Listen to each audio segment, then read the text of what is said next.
दूसरों के साथ तुम्हारी बड़ी आशाएं जुड़ी हैं।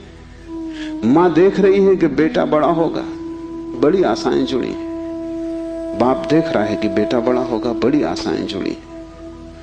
और इन सारी आशाओं में तुम अपने को खो रहे हो। यही तुम्हारे पिता भी इन्हीं आशाओं को कर करके समाप्त हुए तुम्हारे लिए। तुमसे क्या उन्हें मिला? यही आशाएं कर करके तुम समाप्त हो जाओगे। तुम्हारे बेटे से तुम्हें कुछ मिलेगा ना, और तुम्हारा बेटा भी यही मूर्खता जारी रखेगा। वो अपने बेटों से आशाएं करेगा। नहीं, अपनी तरफ देखो, न तो पीछे न आगे, कोई भी तुम्हारा नहीं। कोई बेटा तुम्हें नहीं भर सकेगा, कोई संबंध तुम्हारी आत्मा नहीं बन सकता। तुम्हारे अतिरिक्त तुम्हारा कोई मित्र नहीं। लेकिन तब बड़ा डर लगता है, क्योंकि लगता है कि तुम अकेले हो गए।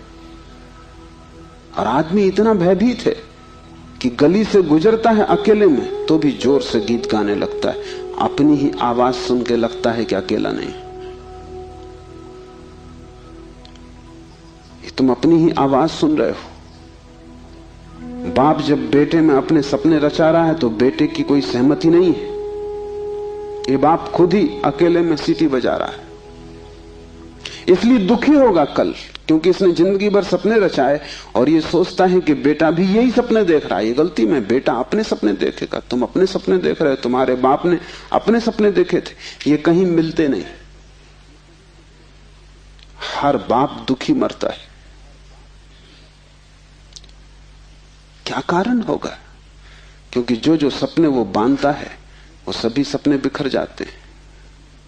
हर आदमी अपने सपने देखने को यहां है, तुम्हारे सपने देखने को नहीं। और तुम्हें अगर चाहिए कि एक आत्म स्थिति उपलब्ध हो जाए, एक तृप्ति मिले, तो तुम सपने किसी और के साथ मत बांधना, अन्यथा तुम भटकोगे। संसार का इतना ही अर्थ है कि तुमने अपने सपनों की नाव दूसरों के साथ बांध रखी। संन्यास का अर्थ है कि तुम जाग गए और तुमने एक बात स्वीकार कर ली, कितनी ही कष्टकर हो, कितनी ही दुखपूर्ण मालूम पड़े प्रथम, और कितना ही संघातक पीड़ा अनुभव हो, कि तुम अकेले हो। सब संग साथ झूठा है। इसका यह अर्थ नहीं कि तुम भाग जाओ हिमालय,